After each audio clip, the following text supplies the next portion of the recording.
From News Channel 15, you're watching News Channel 15 Tonight with Kyle Peach. This is News Channel 15 Tonight. Hi, good evening, and thanks for joining us tonight. I'm Kyle Peach. Here's a look at what's going on. The city of Mount Carmel officially has a new police chief. Aaron Peach was unanimously approved by the Mount Carmel City Council during yesterday's meeting to serve as the chief of police for the Mount Carmel Police Department. She had been appointed interim chief back in January after the retirement of longtime Chief Mike McWilliams. WSJD reporting that with Tuesday's vote, her position is now permanent. Peach makes history as the first female police chief in the department's history. Family, friends, and fellow law enforcement members were on hand for her swearing-in ceremony, including Sheriff Derek Morgan and State's Attorney Kelly Storkman. City officials say Peach's leadership experience and service to the department made her a strong choice to lead the department in the future. Mount Carmel Mayor Joe Judge says that local leaders are working together following the abrupt shutdown of Champion Labs in Albion. WSJD reports that Judge said he had attended a meeting last Friday with Albion Mayor Wes Harris and Grayville Mayor Travis Thompson. The three communities have formed a task force and plan to meet again later this week to explore what local incentives or benefits could be offered to a potential new buyer for the facility. Judge says the goal is to determine what steps can be taken locally to help resolve the situation and potentially bring new ownership or new opportunity to the site. Judge also noted that First Brands, the parent company, announced on Friday it's closing Jasper Rubber in Jasper, Indiana. That facility had produced components used at Champion, including check valves, O-rings, and grommets. Meanwhile, volunteers are invited to help spruce up downtown Mount Carmel during an upcoming community cleanup event. The Rotary Club and Market Street MTC's beautification team are partnering for a morning dedicated to making Market Street shine. Organizers say the focus will be on weeding, landscaping, and sidewalk cracks, picking up trash, cleaning up alleyways, and planting new spring flowers along the main corridor. All volunteers will meet Saturday, April 11th at 9 a.m. at Merchants Park, where they will divide into teams and head out to tackle various projects along Market Street. Organizers will provide trash bags, mulch, new plants, and basic tools. However, volunteers are encouraged to bring spades, weeding tools, trash grabbers, and even a couple of weed eaters if available. Coffee and donuts will be provided for those who help lend a hand.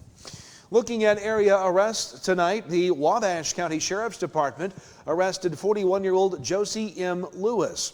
Online records say she was booked into the Wabash County Jail on Saturday on charges of aggravated intimidation, aggravated battery of a peace officer, and on an in-state warrant. Meanwhile, Carmel police report several arrests over the last few days. WRUL says Friday night they arrested John Brassard and Kimberly Rose on domestic battery charges after a disturbance on Smith Street. Both were released Monday after initial court appearances. And on Sunday, 34-year-old Daniel Desper was arrested following an altercation in which he allegedly threw a drink at an individual during an alleged dispute over money and had run it up the yard. He was taken to the White County Jail. Early on Monday, 3 people were taken to the White County Jail after a traffic stop. The driver, Michael Locke, was arrested for driving suspended, possession of meth, unlawful use of property, possession of drug paraphernalia, possession of cannabis in a vehicle by a driver, and operating a vehicle while registration suspended. 2 passengers were arrested, Amy Long and Kristen Sanders, both of Norris City. Long is charged with possession of meth, unlawful use of property, and unlawful use of property. Sanders charged with possession of meth, unlawful use of property, possession of drug paraphernalia, and illegal transportation of alcohol by a passenger. WAKO reports that on Sunday, Lawrenceville police arrested 23-year-old Gage Monk of St. Francisville for criminal trespass to a residence. He was taken to the Lawrence County Jail. LPD, along with the Lawrence County Sheriff's Department, arrested both 19-year-old Brantley Fraley of Lagodi and 62-year-old David Bearden of Vincennes on charges of possession of meth. They were also taken to the Lawrence County Jail. The Albion City Council met on Monday. WFIW reports the council heard about a feral cat problem in the downtown area. City crews have ordered additional traps to try and catch them. The city will need to spend close to $100,000 just to apply for a $1.5 million sewer upgrade grant, which would impact the northwest portion of the city. The $100,000 would have to be spent prior to the grant application. Meanwhile, the only bid received for mowing the Albion City Cemetery was approved. Travis Rigg, who had the contract last year, was awarded it again at a price of $300 per mowing. The city's $70,000 oil and chip program for the year ahead was approved, and Alderman Gary Mason commended Mayor Wes Harris for his response to the closure of Champion Labs. The executive director of the Wabash Community Health Center updated the Wabash General Hospital Board last week on a potential multi-million-dollar grant opportunity. Kathy Ruth told board members that the Illinois Capital Development Board has announced a $50 million grant program restricted to federally qualified health centers and FQHC lookalikes. Ruth says each individual award is capped at $3 million. She's currently working with Nate Stevenson to develop a high-level budget proposal ahead of the March 31st deadline. Ruth says detailed architectural drawings are not required at this stage. WSJD reporting that the application only requires a general outline of space needs, projected equipment costs, and estimated expenses for rooms and facility improvements. The funds could be used for not only new construction, but for renovations and additions. Ruth says the goal is to have the proposal ready to be presented to the Health Center Board later this month. We've got more to come tonight. Your weather forecast is next. Lots of rain on the way, and we'll talk sports. Stay with us. You're going to love the great deals at Steve Faulkner Automotive. Get 0% financing and $7,000 off Ram 1500s or lease a Pacifica for $399 a month. See the deals at SteveFaulknerAutomotive.com. President's Day savings are at Steve Faulkner Automotive. Lease a new Jeep Compass for only $379 a month, or lease a 2026 Wrangler for $359 a month. Save a bunch of Benjamins and go to SteveFaulknerAutomotive.com. Teaching kids about money is an important step, and the Student Plus account from the First National Bank makes it simple. It's a free checking account designed for students who are learning to manage their own spending with tools that help parents stay connected. With spending limits, real-time alerts, and instant transfers, students can build smart money habits while parents have peace of mind. Getting started is easy. Visit the nearest branch to open a Student Plus account and choose the features that fit your family best. The Student Plus account from the First National Bank.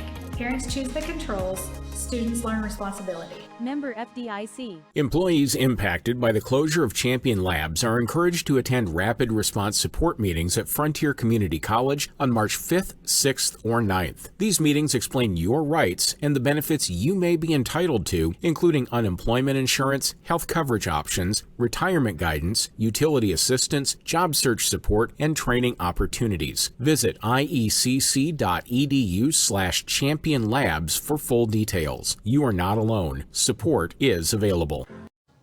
Welcome back. Time to talk weather here tonight, and we've got a good bit of rainfall. Looks like we'll be working through over the next few days. Here's the latest rainfall estimate impacting our area. This now through 7 o'clock on Thursday night. Heaviest amounts to the north, where 3.5 inches or more could be possible in that time span, and it gets a little further. The further south you go, the less likely we'll see the heavier rain, but still over an inch expected through Thursday night pretty much everywhere in our region. Looking at numbers today, we started out rainy this morning, picking up almost another 1/4 inch of rain in the time frame since midnight, but here at least in Mount Carmel, we've even seen the sun poke through the clouds. Today, getting the high all the way up to 60 degrees, and we're going to be well above normal, approaching record highs later this week. But we do have rain to deal with, and here is the forecast, 6 o'clock this evening, putting some scattered shower activity in the area. As we put that map in motion, you'll see that, again, heaviest amounts up here to the north, but rain chances really throughout much of the morning hours on Wednesday for most of us, but we will see a break in the rain before it gets going again Wednesday night into overnight early on Thursday. Thursday morning, we see that line push through, and then again, kind of a little break Thursday afternoon before once again more scattered showers and even thunderstorms come at us. As we look at Wednesday, there is now a level 1 marginal risk of severe storms. Not the greatest of threats here, but potential for some hail and damaging winds with any heavier storms that might form. Overnight tonight, temperatures will range from the upper 40s to the north, mid 50s to the south. Scattered shower and thunderstorm chances. That will continue into Wednesday. High temperatures low 60s to the north, near 70 down around Carmel and McLeansboro. And then we get warmer still. Wednesday night into Thursday, lows will only dip into the upper 50s near 60. So our low, as we wake up on Thursday morning, will be greater than our normal high for this time of year. We'll be near 70 on Thursday, and we could approach 80 on Friday. Your extended forecast right now, we're calling for 77 on Friday. Those shower and thunderstorm chances, though, going to be with us right through the weekend. It looks like we will see the greatest chance for breaks Wednesday, Friday, and then Sunday. Look like lesser chances of rain, at least maybe even some breakups in those shower chances. That's your forecast. We'll talk sports next. There is no life I know to compare with pure imagination. Living there, you'll be free if you truly wish to be.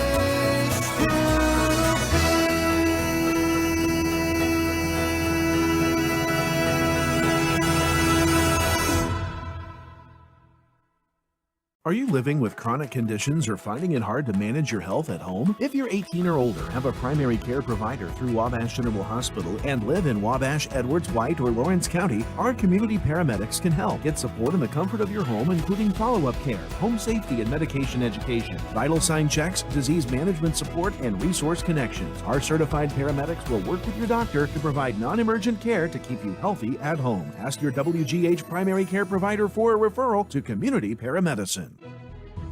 Have your weather radio, have a flashlight with batteries in it, make sure your cell phone's charged, know where you're going to go when bad weather hits. Go to the lowest interior room in your house and wait the storm out. After the storm, if your power's out or if there's any kind of dangerous situation or anything like that, call Mount Carmel Public Utility Company. As you go outside to survey the damage a little bit, just make sure to stay away from down power lines.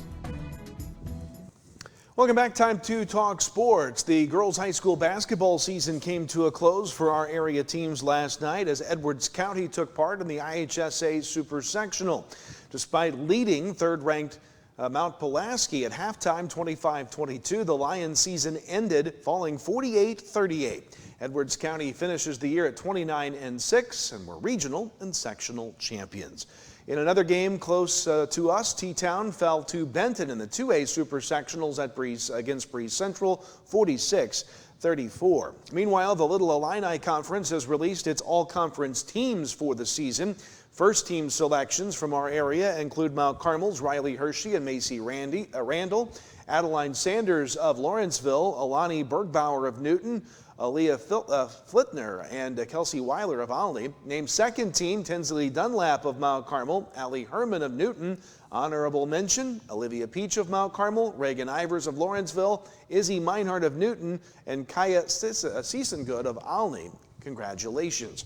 Speaking of honors, a Mount Carmel native and Austin P. Redshirt Junior pitcher Caleb Appleby has been named the Atlantic Sun Conference Pitcher of the Week.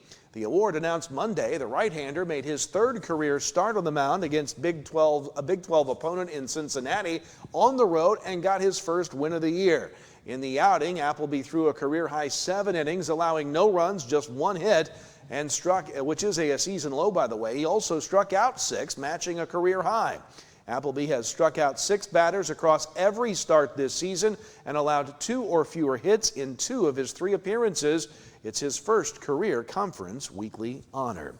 And after winning the 2026 Prep Baseball JUCO Invite in Tennessee this past weekend, riding a 6-game win streak, the Wabash Valley College Warriors are moving up the national rankings. In the latest Division I baseball poll released today. The Warriors moved up 5 spots from 18th to 13th. Aaron Biddle's team has now won 12 of their last 13. They're 16-4. Region 24 foe Lakeland enters the poll at 24th. John A. Logan is honorable mention. Thanks for joining us tonight. Have a good night. We'll see you tomorrow.